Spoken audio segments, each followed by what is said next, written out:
Gênesis capítulo 15, né? Vamos orar ao Senhor, amém? E o Senhor, a sua bondade mais uma vez para cada um de nós. Pai, te agradecemos por essa manhã, pela tua bondade, pelo teu amor e pela tua graça sobre nós. É uma alegria de estar aqui com os meus irmãos e de compartilhar a tua palavra, em nome de Jesus. Amém. Queridos, aqui em Gênesis capítulo 15, né, Deus está fazendo uma aliança com Abrão. Amém? Deus está fazendo uma aliança com Abrão. Uma aliança de sangue.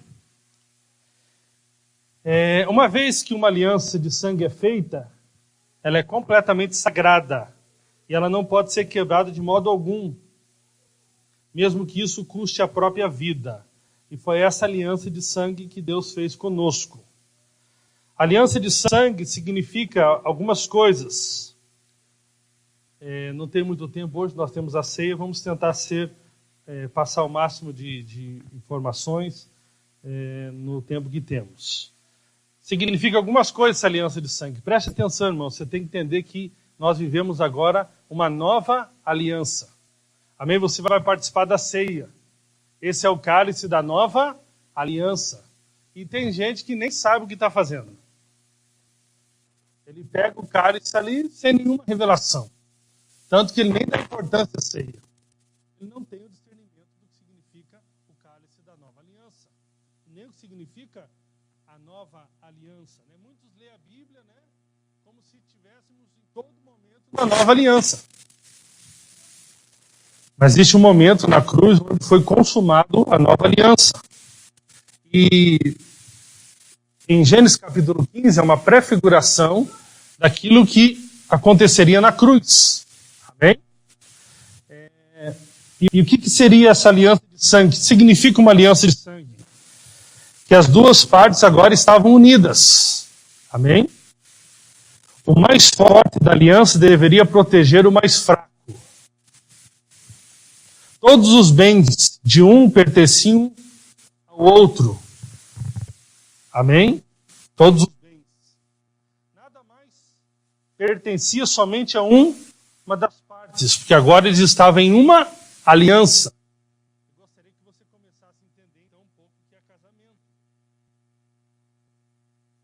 Não é duas contas, não é duas camas, não é duas, né? Não é nada disso, é uma aliança. Eles deveriam estar dispostos a proteger um ao outro, mesmo que isso lhe custasse a própria vida. Isso é uma aliança de sangue. E desde Gênesis, no capítulo 3, Deus então mostra que gostaria de estabelecer conosco uma aliança. Uma aliança.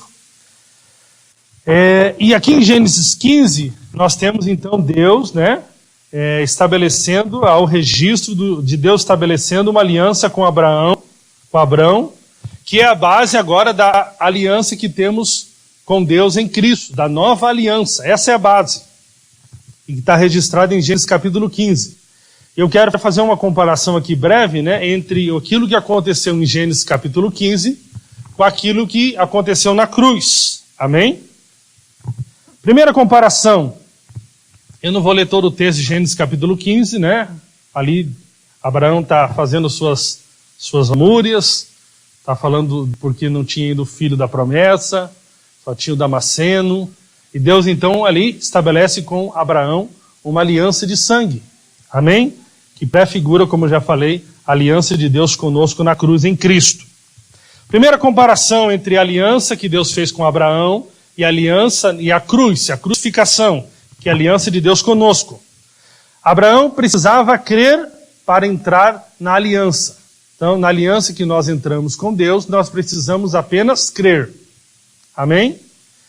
Apesar de Deus ter morrido por toda a humanidade, só entra em aliança com Deus aqueles que crêem no sacrifício de Cristo na cruz. Amém? Eu fico um pouco preocupado, né, com a forma como alguns pregam. E aparece muito, né, como se não houvesse mais a necessidade de crer em Jesus. Existe uma teologia, né, que ensina sobre isso. Jesus morreu por todos, todos estão salvos. Agora preste atenção. Tudo que Jesus fez por nós, que Deus fez por nós, nós só desfrutamos pela fé. Jesus realmente morreu por todos. E Deus realmente ama todos. Mas é necessário crer. E a fé para crer Deus nos deu. Amém? Então Abraão precisava crer. No versículo 5 e 6 de Gênesis 15, levando para fora da tenda, disse-lhe: olhe para o céu e conte as estrelas, se é que pode contá-las. E prosseguiu: assim será a sua descendência, Abrão. Assim será a sua descendência. Abrão creu no Senhor, e isso lhe foi creditado como justiça. Alguns dizem que Abraão foi justificado em Gênesis 22, quando ele oferece ali o seu filho em sacrifício. Mas na verdade ali é apenas a demonstração de que Abraão já tinha crido em Deus, que já era justo. Então nós precisamos entender que as nossas obras não nos justificam, mas elas são sinal de que nós somos justificados. Amém? A Bíblia sempre fala da tua posição em Cristo e depois falhando conforme isso. Então as nossas obras não justificam, mas tem gente que acha que obra não é importante. É necessário, que a árvore apresente os frutos. Então tem gente que diz que creu em Deus, mas não, de fato nunca creu. E nunca nasceu de novo. Então não tem a semente de Deus, não tem a natureza de Deus e por isso continua escravo do pecado, porque não nasceu de novo. Não é simplesmente um fato de eu levantar a mão ou falar da boca para fora. Há de fato a necessidade de crer genuinamente. E Abraão creu, amém? E depois Gênesis 22 só mostra como ele era alguém que tinha crido e tinha sido justificado. Então, aqui prova claramente, queridos, Abraão não tinha feito nada. Ele apenas creu na promessa de Deus. E ele foi então justificado por crer, não por fazer alguma coisa. Amém? Então é impossível para nós vivermos na nova aliança a menos que venhamos viver ela pela fé. Então o justo vive pela fé. As nossas obras devem ser resultado de fé. Tudo que não procede de fé é pecado. Romanos 14. Amém? Nós caminhamos por fé. Nós não caminhamos por nada exterior, nós caminhamos por fé. Por que você crê que Jesus está aqui hoje? Por algum sentimento que você teve no louvor? Isso pode até acontecer, o sentimento, sentir é muito bom. Mas nós não somos guiados por sentimento, nós somos guiados pela fé. O justo viverá pela fé. Essa é a nossa certeza. Então por que nós queremos que Jesus está aqui? Porque aonde estiver 2 ou 3 reunidos em seu nome, ali ele está. Então nós cremos, essa é a verdade. Esse é o problema exagerado do pentecostal. Ele só vive por sensações. Eu também sou pentecostal. Amém? Mas já sou um pentecostal moderado. Para muitos considerado frio, né? Ele esfriou. Eu conheço umas irmãs que me conhecem bem no comecinho que eu pregava, bem pentecostal, bem labareda de fogo. Elas me encontraram um dia e falaram: nossa, o irmão era uma bênção. O irmão era uma bênção.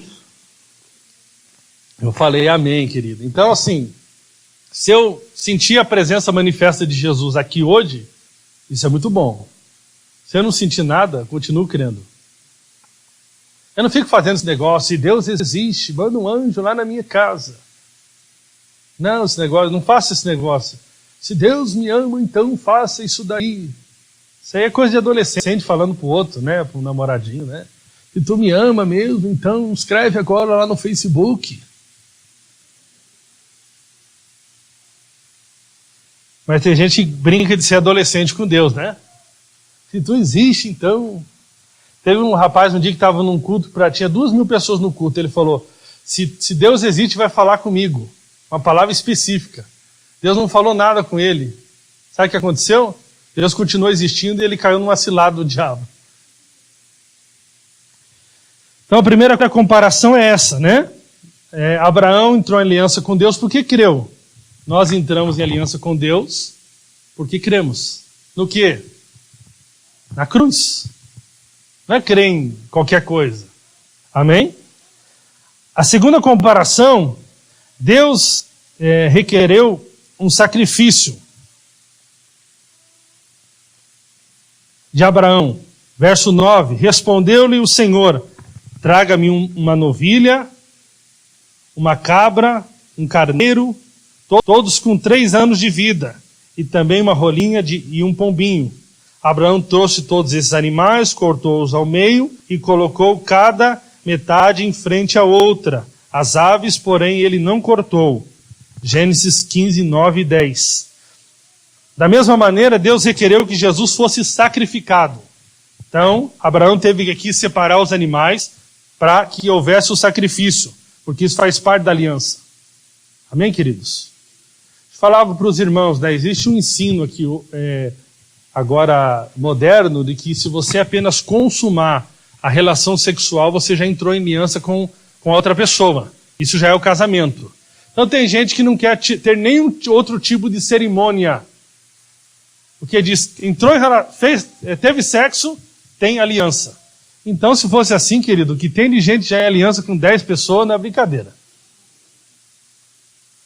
Não é só assim para se estabelecer um casamento. Da mesma maneira que se você está vendo aqui que houve uma série de situações para que a aliança fosse estabelecida. Há um ritual. Então Deus ali, requereu que Jesus fosse sacrificado e o corpo dele fosse cortado antes da crucificação. Da mesma maneira que ali Abraão teve que apresentar os animais, eles foram cortados e sacrificados. Da mesma forma, Jesus, ele foi moído na cruz. Amém? Vocês estão entendendo? Isso é uma aliança de sangue. Terceira comparação. Abraão teve que enfrentar as aves de rapina. Gênesis 15, 11. Nisso, aves de rapina começaram a descer sobre os cadáveres. Mas Abraão as enxotava. Deus não o ajudou a espalhar as aves do céu. As aves de rapina são representantes de demônios. Jesus na cruz teve que enfrentar as camadas demoníacas sozinho. E venceu. E porque você está em aliança com Deus, através de Jesus, o diabo já está subjugado. O pessoal fica fazendo batalha com o diabo. E é muito ruim, você fazer a batalha com alguém que já está derrotado. É um negócio que não tem nada a ver. É mais ou menos como o lutador de UFC, dar o golpe lá, o outro desmaiar, ele continuar chutando e batendo em alguém que está já derrotado. Muitos crentes estão batendo em cachorro morto, que é Satanás. Porque Jesus na cruz venceu Satanás. E o que o diabo faz hoje? Ele tem as suas artimanhas, ele é astuto e sagaz. Ele fica se apresentando como um leão, como se tivesse poder sobre nossas vidas. Mas na verdade na cruz ele foi subjugado. Vamos ler lá o que Colossenses capítulo 2, verso 14 e 15 fala. Colossenses 2.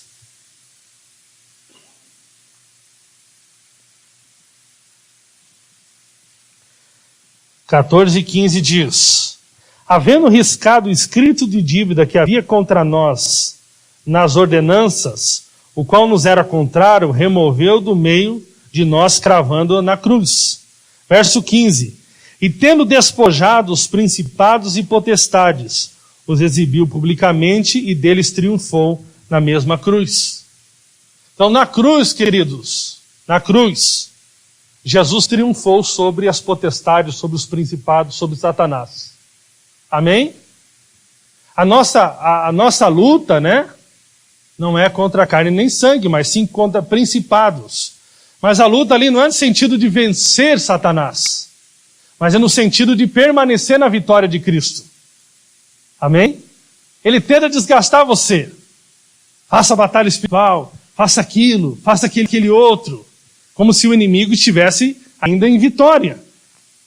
O inimigo só consegue vitória quando você acredita que ele não foi derrotado. E quando você observa ali, muitos usam Efésios capítulo 6, eu preguei bastante sobre isso há um tempo atrás, você vai observar que a armadura de Deus é o Evangelho. é você só apenas permanecer firme no está consumado. Amém? Por exemplo, eu fui lá no médico ontem. E aí, sinceramente, vem esse pensamento. Eu falei que se tivesse um caixão, as pessoas viriam no sono. Eu falei, meu Deus. Aí eu já pensei pressão. Aí a médica falou, na sexta-feira eu tive esse problema de pressão. Ela falou, o teu problema é que uma está muito perto da outra.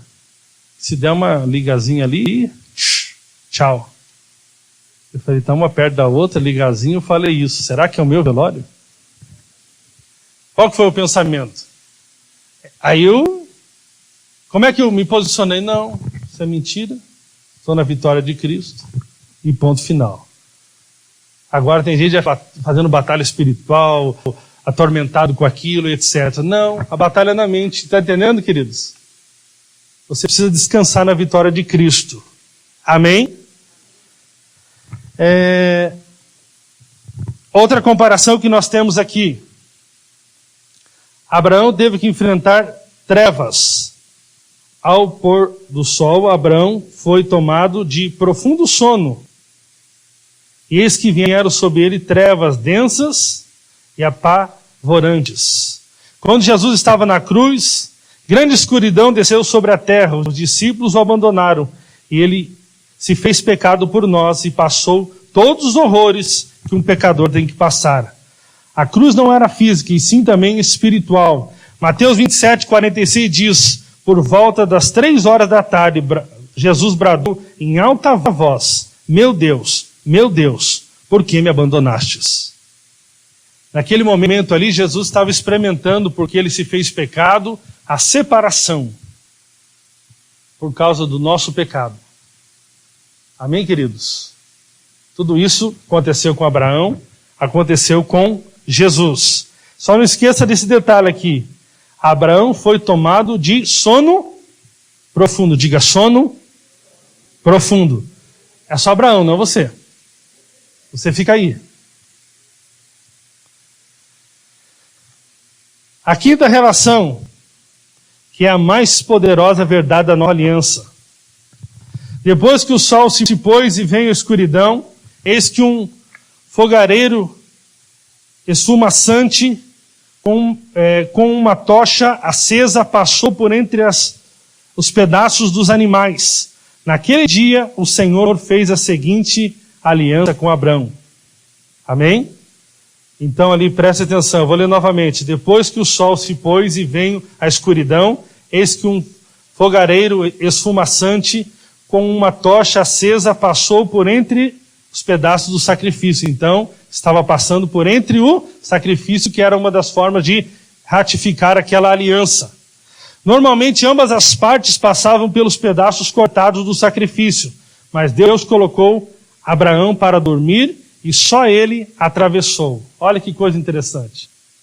Para que uma aliança fosse estabelecida, as partes teriam que passar por entre ali o sacrifício.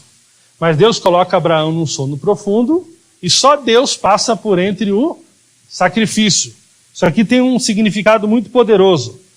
Isso significa que este pacto, a nova aliança, não dependia de Abraão guardar a lei, mas dependia de Deus somente. Abraão tinha que simplesmente crer o que ele já tinha feito no verso 6. Na nova aliança também não depende de nós guardarmos a lei ou fazermos qualquer coisa. Precisamos apenas crer. Então isso aqui é a cláusula principal da nova aliança. A nova aliança não é uma aliança feita que depende, para ela ser, para ela ter validade, para ela ter eficácia. Não depende da fidelidade de Deus e da sua fidelidade. Normalmente esse é o ensino, Se você é fiel com Deus, Deus é fiel com você. Esse não é o ensino da nova aliança. Agora a aliança que Deus tinha feito com Abraão não dependia mais da fidelidade de Abraão, mas sim da fidelidade de Deus. E é aqui que você entra no descanso da nova aliança. É preciso saber que essa aliança foi feita entre Deus e Deus. Não tem nada a ver conosco. Por isso que é uma aliança do favor imerecido. Isso é graça, queridos. É você estar em uma aliança que mesmo quando você pisa na bola, essa aliança permanece intacta. Isso é uma coisa linda, maravilhosa, que te traz um descanso. Porque se você está no meio de uma dificuldade, o diabo vai colocar um pensamento na sua mente. Será que você não tem feito alguma coisa errada e por isso que você está acontecendo isso? E como é que você vai pedir para Deus fazer aquilo se você não fez aquele outro?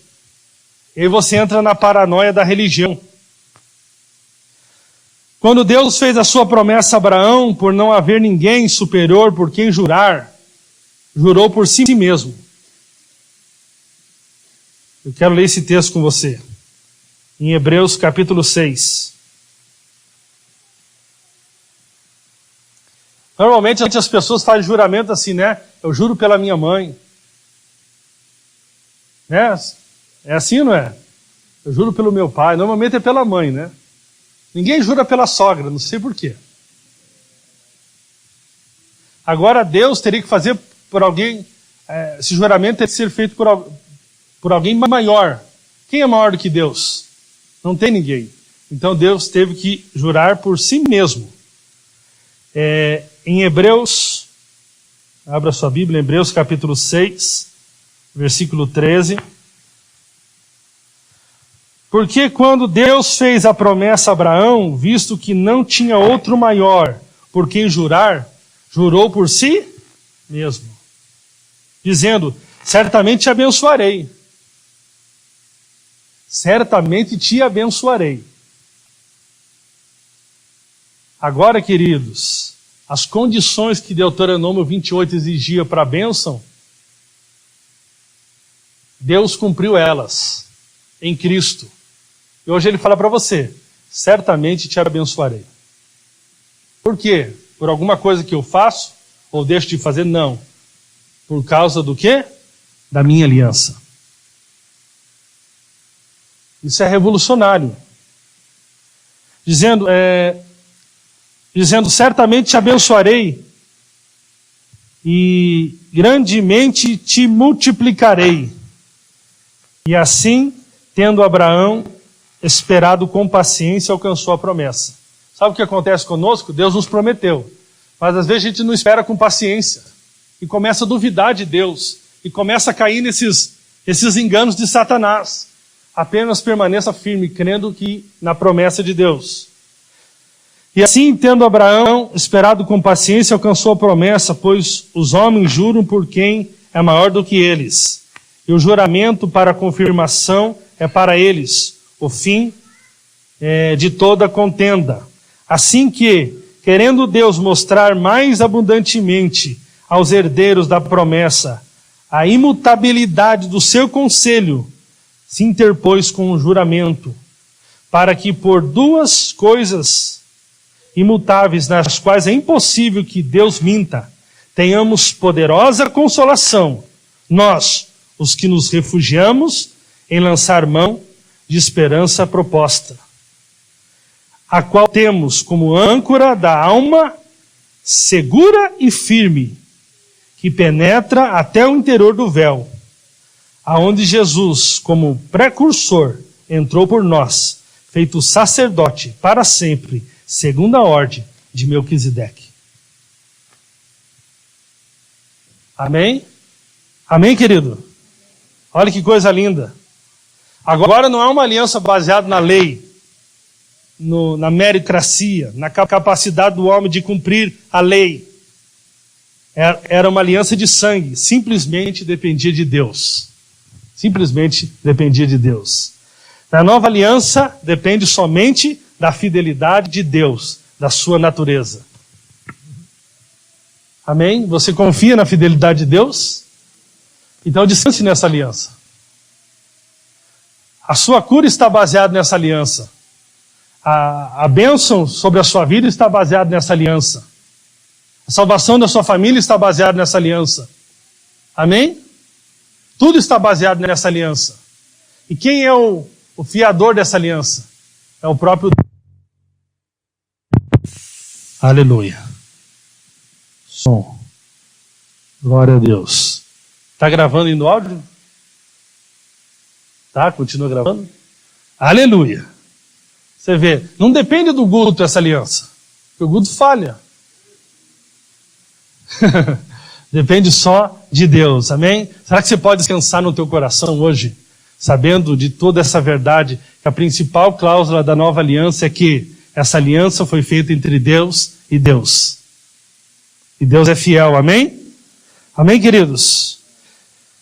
Mateus 26, do 26 ao 28 diz: enquanto comia, Jesus tomou o pão, deu graças, partiu e deu aos seus discípulos, dizendo: tomem e comam, isto é meu corpo. E em seguida tomou o cálice, deu graças e ofereceu aos seus discípulos, dizendo: bebam dele todos vocês, isto é o meu sangue, isto é o meu sangue da aliança, que é derramado em favor de muitos, para perdão de pecados. Amém? Aqui os discípulos, queridos, sabiam que estariam entrando em uma aliança com Deus, onde recompensa, proteção era somente Deus, e não dependia mais dos seus esforços e da sua capacidade. Esse é o entendimento da nova aliança. Não depende mais dos seus esforços, não depende mais da sua fidelidade, não depende mais das suas obras, depende única e exclusivamente de você crer em Cristo. Amém? Crendo que Ele cumpriu todas as exigências da lei e nos tornou agora merecedores de sermos abençoados por causa de Cristo. Agora em Gálatas, Paulo tem que ensinar essa igreja, porque essa igreja vivia em conflito entre viver essa nova aliança e viver uma aliança misturada. E em Gálatas capítulo 3 a Bíblia fala: ó insensatos, poderia ser traduzido ó tolos, quem os enfeitiçou? Não foi diante dos seus olhos que Jesus Cristo foi exposto como crucificado? Paulo está aqui tendo que exortar essa igreja, que depois deles terem começado a nova aliança, eles voltaram para a velha aliança. Irmãos, essas pregações, elas deixam pessoas assim, alucinadas, né? Você acha que Deus é Deus de brincadeira? Você tem que fazer a sua parte. Eu pergunto, que parte é que Deus deixou para você, que Jesus não tenha feito? Qual que é a parte que Deus deixou para nós, a nova aliança? Apenas crer. E até a fé para crer Ele já nos deu. Amém? No capítulo 3, Paulo fala sobre ser abençoado com Abraão, somente pela fé, não pelas obras. Gálatas 3:9 diz: assim os que são da fé são abençoados juntamente com Abraão, homem de fé. Então não são abençoados os das obras, os da justiça própria. Quem são os abençoados? São os da fé. Da fé. Irmão, somente essa mensagem que glorifica o nome de Jesus. A mensagem da religião não glorifica o nome de Jesus. Esses dias eu estava lendo uma série de testemunhos da internet. E até o Anderson comentou comigo como ele estava triste por isso. Você quer ver se algo tem a ver com o Evangelho? Por exemplo, você desfrutou de uma cura. Você desfrutou de uma prosperidade financeira. Você desfrutou de qualquer coisa que seja boa na vida. E se eu perguntar para você, me conte como é que você recebeu isso de Deus? Normalmente, se você falar com uma pessoa religiosa, ela vai ter alguma coisa para dizer que ela fez. Normalmente, no que diz respeito às finanças, ela vai dizer: porque eu sou fiel no dízimo. É ou não é? Ó, toda vez que você encontrar alguém que se gloria no seu dízimo, isso não é evangelho.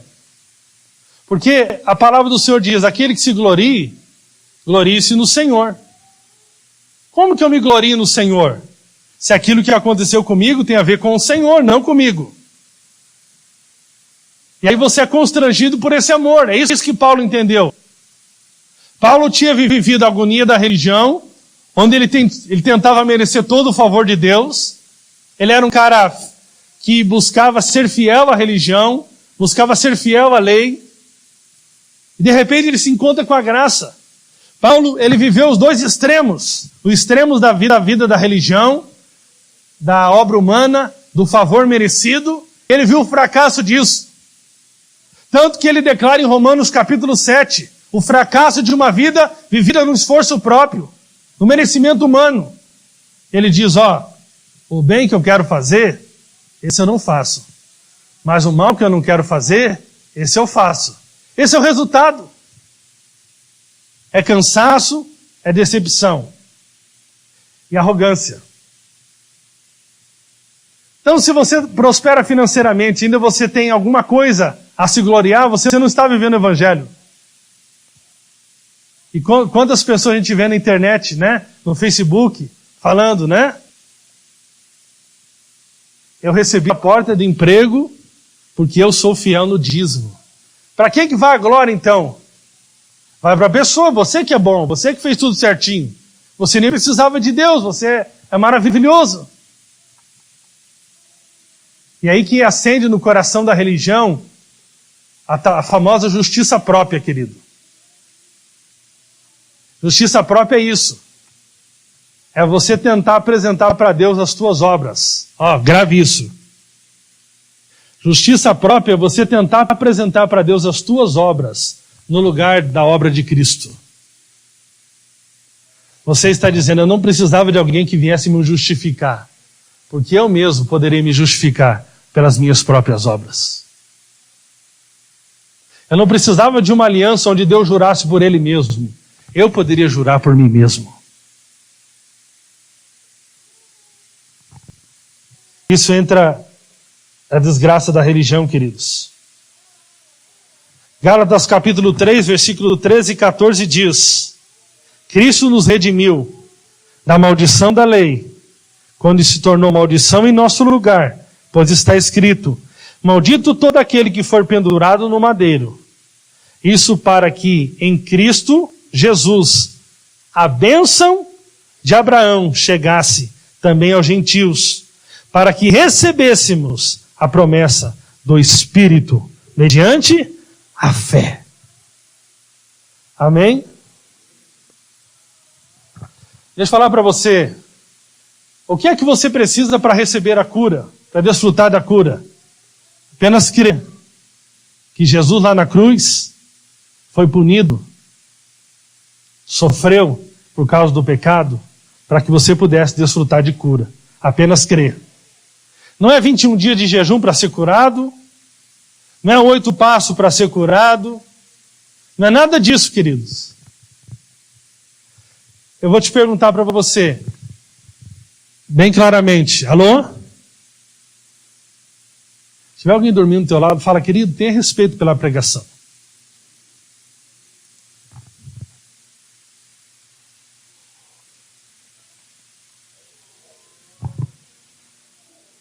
O que você precisa fazer para ser salvo? O que você precisa fazer para ser salvo? Crer. O que você precisa fazer para prosperar?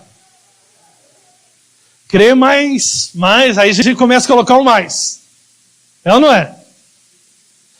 Se a maior bênção que nós poderíamos receber não é a salvação, como é que você recebe a salvação? Crendo. Eu tenho que pregar sobre santificação, porque tem gente que fala, não, a salvação é com Deus, a santificação é comigo. É mais ou menos como se Deus fizesse metade do trabalho. Ele te salva, mas agora para você manter a salvação, você tem que se santificar por seus esforços. O que não é verdade, querido. Tanto a salvação como a santificação são consequências de nós cremos na cruz. Amém? Então, se a maior bênção que é a salvação você recebeu pela fé, como é que você recebe as outras bênçãos? Pela fé, querido.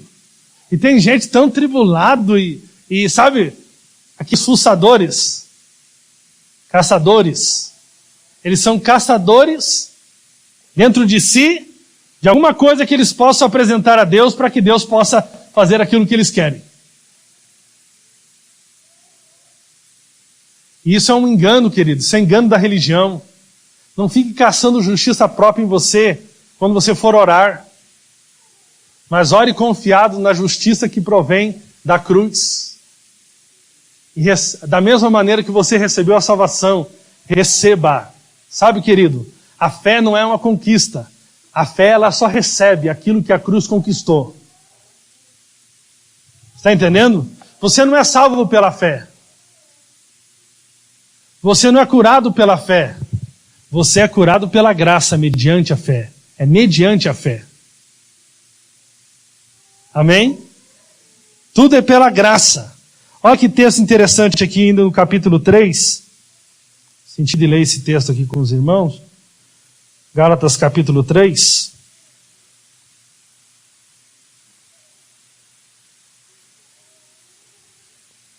Aqui fala, ó, insensatos Gálatas. Ó, verso 3, verso 2. Paulo falando para os Gálatas. Só isso e quero saber de vós. Foi por obras da lei que recebestes o Espírito ou pelo ouvir com fé? Até para receber o Espírito é muito complicado, né, irmãos? Você não recebe o Espírito porque deve ter uma mágoa no teu coração. Mágoa é ruim, mas você pode receber o Espírito com mágoa e tudo.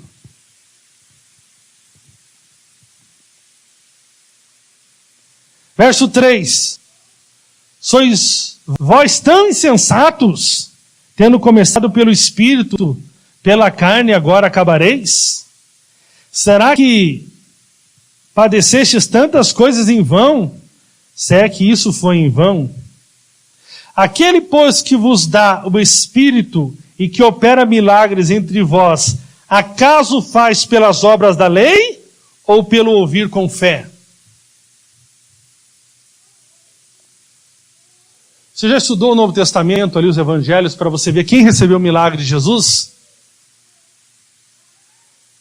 Não foi religioso. Não foi nada. Religioso não recebeu nada. Foi só aqueles caras estrubicados que estavam lá, os gentios, prostitutas, só gente ferrada. Ladrão. Só a Lula da vida.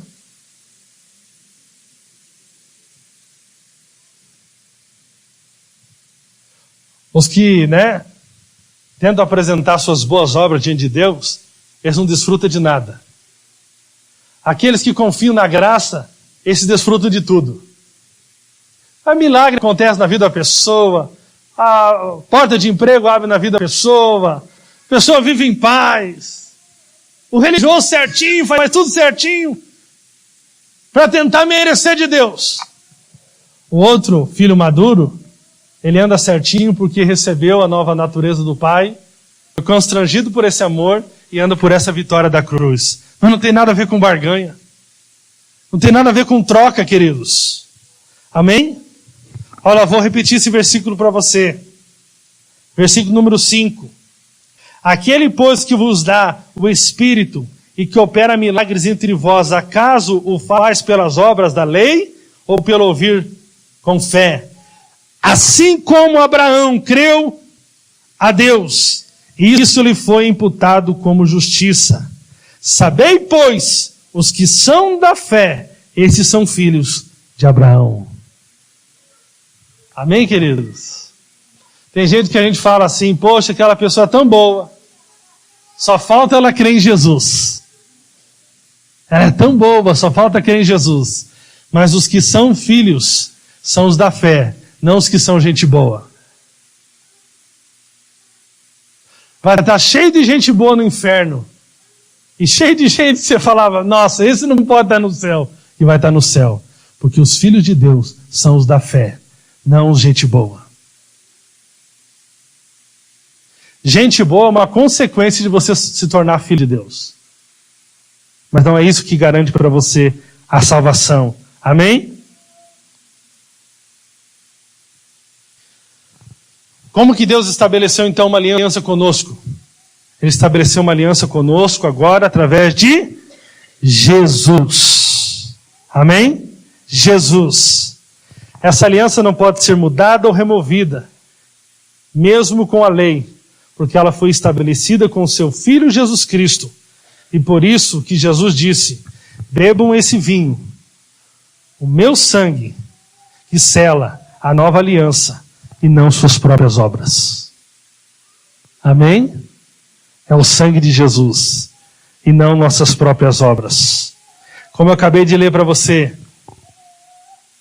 Gálatas 3, todos vocês são filhos de Deus, mediante a fé em Cristo Jesus.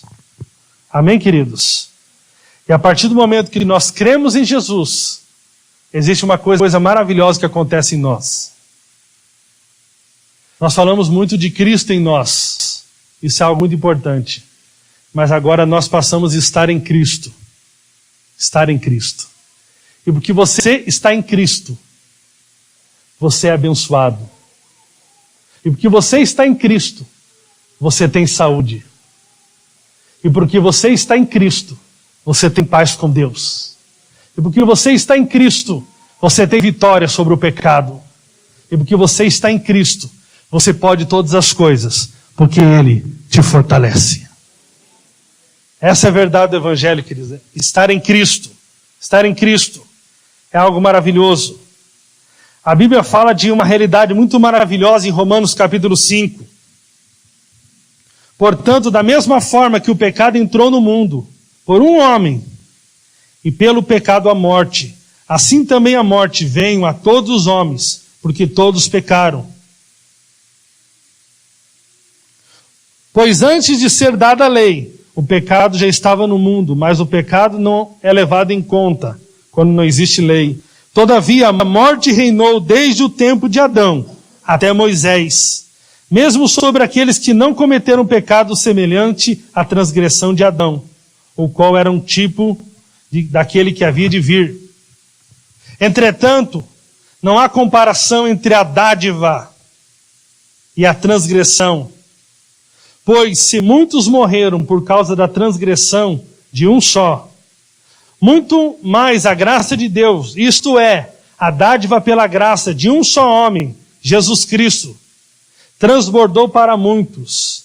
Não se pode comparar a dádiva de Deus com a consequência do pecado de um só homem.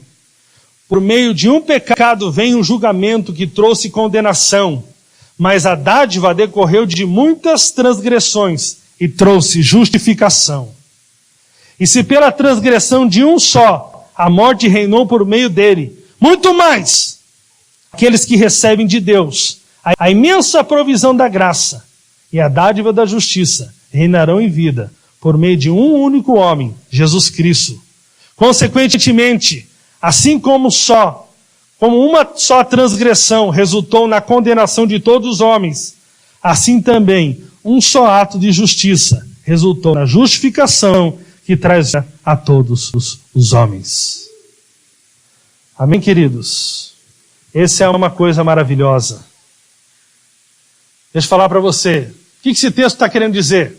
Que em Adão, no nascimento natural de pai e mãe, você recebeu tudo aquilo que era de Adão. Amém? Você tem que entender uma coisa muito, muito forte. Aqui, ó, grave isso aqui. Você não se tornou pecador por alguma coisa que você fez, mas sim por alguma coisa que você herdou. Está entendendo? Você herdou o pecado de Adão e por isso se tornou pecador. E você não se torna justo por alguma coisa que faça. Você herdou a justiça, que não era sua, que não era minha, mas a justiça de Cristo na cruz. Está entendendo? Irmãos, por isso que as pessoas ficam assustadas. O que te define não é o que você faz, mas a quem você pertence e em que você acredita. Vou falar algo para você. É por isso que falar que nós somos pecadores depois de crermos em Cristo é negar a obra da cruz. Ó, preste atenção aqui. Gálatas diz o seguinte, capítulo 2. Esse versículo é muito forte. Se ainda somos pecadores, Cristo é ministro do pecado.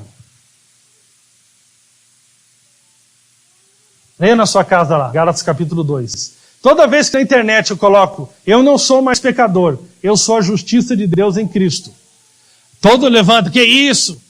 Irmãos, vamos parar com aquela oração, por favor. Senhor Deus, está entrando aqui na tua presença, este miserável, esta desgraça. Deixa eu falar para você. Vamos imaginar que o teu filho vai pedir alguma coisa para você. A Camila vai chegar para o Josué e pedir alguma coisa para o Josué. Está cada dia mais difícil, né, Camila? Não é fácil, né? A Camila vai pedir para o Josué e fala o seguinte: está aqui a tua filha, esta miserável. Esta vermezinha. Aí o Josué fala mais que eu estou gostando, agora vai receber. Eu não presto. Eu não passo de uma desgraçada. Vai, filha, está quase. Se humilha mais para o papai. Irmão, deixa eu perguntar para você, você é doido? O que tem na nossa cabeça? Você acha que Deus gosta disso? Sabe qual que é a maior humilhação? Sabe qual que é o maior esvaziar do homem? É você chegar diante de Deus, não apresentando obra nenhuma, mas confiado na obra de Cristo. E aí você já começa a tua oração como Jesus ensinou os discípulos a orar. Eu não vejo Jesus ensinando a falar, começa a oração assim. Fala que você é um miserável, que é um vermezinho, que é um desgraçado, que você faz tudo errado. E aí teu pai te considerar o que você está pedindo. Qual que é o início da oração do Pai Nosso? Pai Nosso, que estás no céu. Santificado seja o teu nome. Ou seja, santificar o nome de Deus é dizer, Deus, teu nome você é bom, Deus. Olha os teus atributos do teu nome. O Senhor é bom demais. O Senhor é meu paizinho amado. Isso que agrada o coração de Deus. Não você chegando com uma oração hipócrita, religiosa, tentando achar que com isso Deus vai responder a sua oração. Para começar, Deus só ouve a nossa oração porque agora nós estamos em Cristo.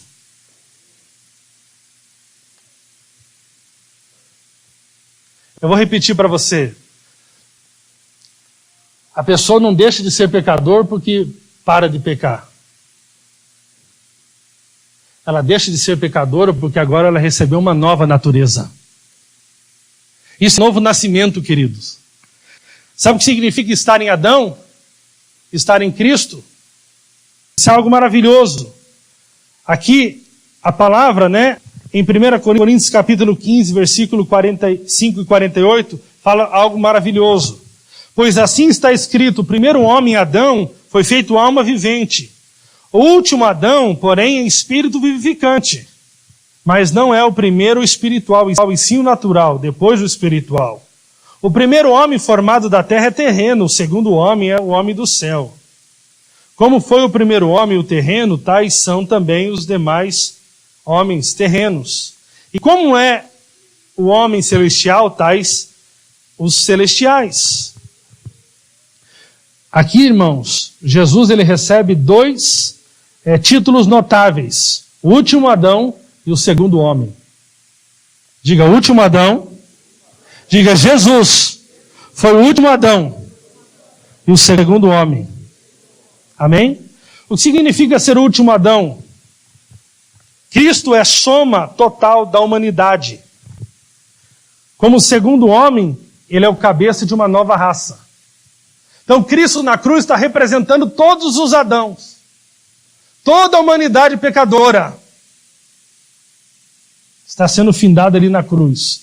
Cristo sendo o último Adão. Mas na cruz também, na sua ressurreição, ali nós temos o segundo homem.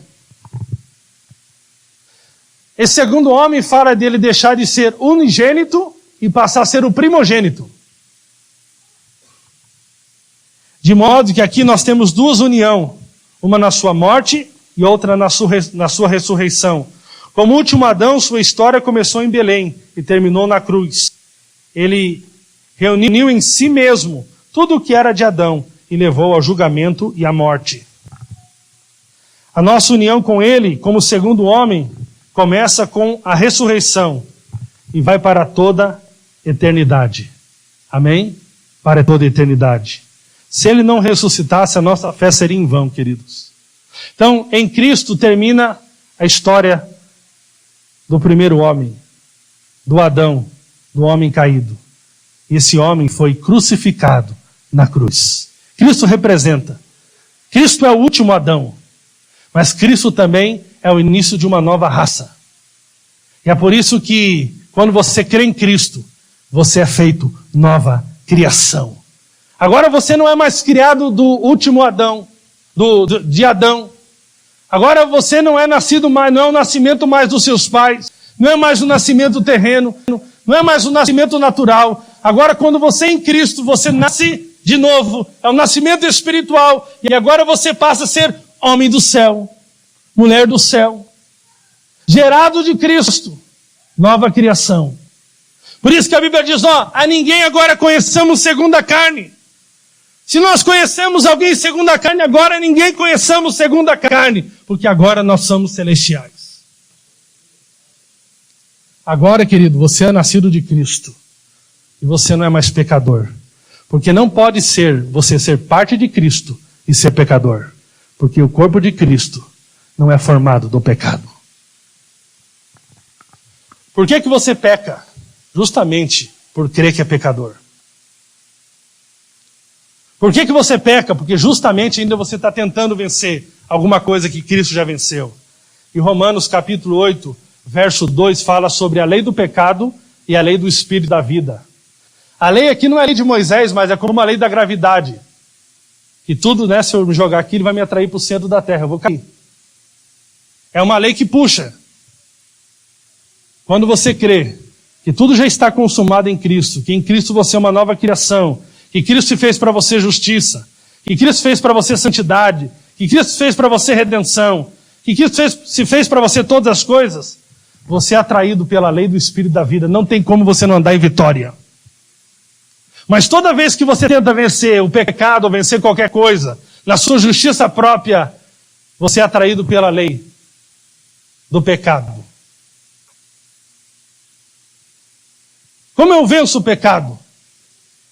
Parando de tentar vencer e desfrutando de uma vitória que é te dada e não conquistada. É desfrutar, entrar no descanso de Deus. Amém, queridos? Poderia falar tanto sobre isso. Eu quero só terminar te falando algo. O pessoal do louvor pode subir. Preste bem atenção que isso aqui é uma coisa muito interessante. Que Deus é bom. Diga, eu faço parte da nova aliança.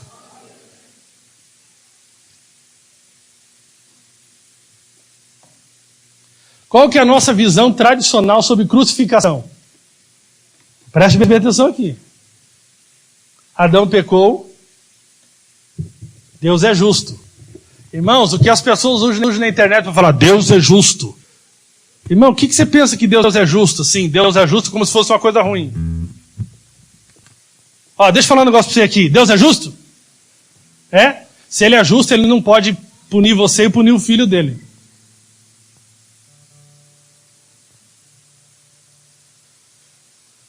Deus é justo? Você já pagou, você costuma pagar a dívida 2 vezes? Nenhuma, né? Tem época que não está pagando nenhuma. Mas você acha que Deus é justo. Mas qual que é o nosso pensamento normal? Adão pecou, Deus é justo. Ele tem que punir. Ele acha Jesus. Então ele pune Jesus. Então nós estamos livres da ira de Deus. A gente pode viver livre. Qual que é o nosso pensamento da crucificação? Eu quero responder aqui uma pergunta do filme A Cabana. Eu assisti em uma semana 2 vezes ele. É um milagre sobrenatural. Eu assisti um filme uma vez. Assistir 2 vezes é coisa da cruz. Tem gente que está preocupado que Deus se apresentou como mulher. Deus se apresenta até como jumento para falar com nós.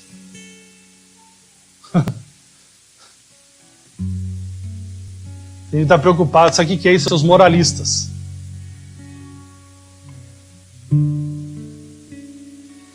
Vamos lá. Eu ia pegar a parte do filme e colocar aqui hoje, mas não deu tempo por causa dos meus problemas ontem. Mas em resumo, a pergunta lá do homem para Deus lá no filme, para Jesus na verdade: como podemos confiar em um Deus que pune dessa forma seu próprio filho, só porque está com raiva? Não é o pensamento nosso na cruz? Que Deus estava com muita raiva. Ele falou bem assim: alguém vai ter que pagar por isso. Então nosso pensamento comum é que Deus despejou toda a raiva dele em Jesus. E Deus estava com muita raiva do pecado e Deus tinha que descontar. Deus falou: não vai ficar assim não, barato, vai ter que ter alguém. Aí ficou mais ou menos assim na cruz. Jesus, Deus de um lado, aqui ela vai simbolizar Deus, ó, que nem o filme acabando. Tá? Contra toda religiosidade. Mas Deus vai curar teu coração e vai fazer a cabana 2 com o homem sendo Deus. Vira aqui para mim, Juliana. Aqui está Deus. Eu estou representando, a Nath chega aqui. Aqui a Nath está representando o pecador. E eu sou Jesus. Sabe o que estou fazendo aqui? Deus está falando assim, ó. Eu vou arrebentar com ela. Aí Jesus falou: não vai. Não vai. Eu vou ficar aqui no meio e não vou deixar. Não, eu vou arrebentar ele. Não, arrebenta eu então. Então tá bom, vou bater em você. Não bata nele não. Bata nela não. Bata em mim. Jesus, bata em mim. O pai é maldoso. Eu pergunto para você: você confiaria num pai desse? Você confiaria num pai desse? E nós estamos com essa imagem da crucificação. E nós estamos perdendo a essência. Foi necessário que Jesus morresse, mas não era por causa de Deus. A Bíblia diz: o que mata é o pecado. O salário do pecado é a morte. Era o pecado que estava cobrando uma dívida do homem. Porque o homem pecou. Deus não é assassino. Ele é um pai amoroso. Deus é o pai e não o problema da humanidade. O problema da humanidade é o pecado. E Deus entra na história porque o pecado estava matando as pessoas. Então Deus estabelece um plano para salvar o homem. Isso muda de figura, amém? Deus não está morrendo na cruz por causa de Deus, mas Deus está morrendo por causa do pecado, do meu e do seu pecado. E Deus, como um pai amoroso que amou a humanidade de tal maneira que Ele deu o seu único filho, não para que a sua raiva fosse satisfeita, mas para quê? Para que nós saíssemos dessa consequência eterna de morte por causa do pecado e não por causa de Deus. O nosso problema nunca foi Deus, e sim o pecado. O que nós podemos concluir com isso, queridos? Deus, o Pai, não está bravo. Ele se ira, mas não é como homem, uma ira vingativa. Eu quero, agora vem, segura-me, Jesus, segura eu, senão vou arrebentar com meus filhos. Não, Ele sempre amou a humanidade, Ele sempre amou as pessoas. Ele não precisava ser liberto da raiva, matando alguém. O que é Deus fazer justiça, então? A justiça é restaurar o homem sem que ninguém seja punido. Isso é justiça. A vingança de Deus não é contra você, mas é contra o pecado na cruz. Deus está vingando por nós, não contra nós na cruz. Deus está a nosso favor e não contra nós na cruz. Porque o sangue, porque sem o sangue não haveria salvação. Sem o sangue derramado não seríamos livres do pecado. E por isso Deus derramou o seu sangue. E por que morte? Para que pudéssemos vencer a morte. Jesus experimentou a morte para que sejamos livres da morte. Por isso hoje, o homem espiritual, nascido de Cristo, não tem problema com a morte, porque Cristo venceu a morte. Nós não morremos. Nós recebemos sim uma promoção, um corpo glorificado. Você em Cristo não morre, você agora é um ser eterno. Sabe por quê? Porque Cristo na cruz experimentou a morte. Não para satisfazer Deus, mas sim para ser o resgate de Deus em nosso favor. Querido, mude a sua visão de Deus. Deus na cruz quer mudar o nosso coração, porque todos pecaram e destituídos estão da bondade de Deus. Mas estão destituídos não por causa de Deus, mas por causa do pecado. E Deus vinga na cruz. Amém? Deus é bom. Ele te ama. Na cruz não é Deus Pai, Jesus ali intermediando para que Deus Pai não punisse a nós. Mas é Deus, que é três, mas é um, nos resgatando do poder, do pecado e da morte. Para que nós possamos hoje viver em vitória todos os dias da nossa vida. Você é muito amado pelo Pai. Você vai participar dessa ceia aqui com essa dimensão. Você é amado do Pai. Este é o cálice da nova aliança. Aleluia. Esse é o sangue que foi derramado em favor de mim e de você. Hoje não depende mais de mim e de você. Você hoje pode desfrutar de completa vitória, querido. Sabe qual que é o resultado de estarmos em Cristo? Romanos capítulo 8, versículo 1. Paulo fala e dá um brado maravilhoso. Portanto, agora não há condenação para os que estão em Cristo Jesus. Você está em Cristo Jesus. Pule do seu banco hoje, querido, aí. Pule, se levante, glorifica o nome do Senhor. Porque nenhuma condenação há para aqueles que estão em Cristo Jesus. Levante as suas mãos e glorifica.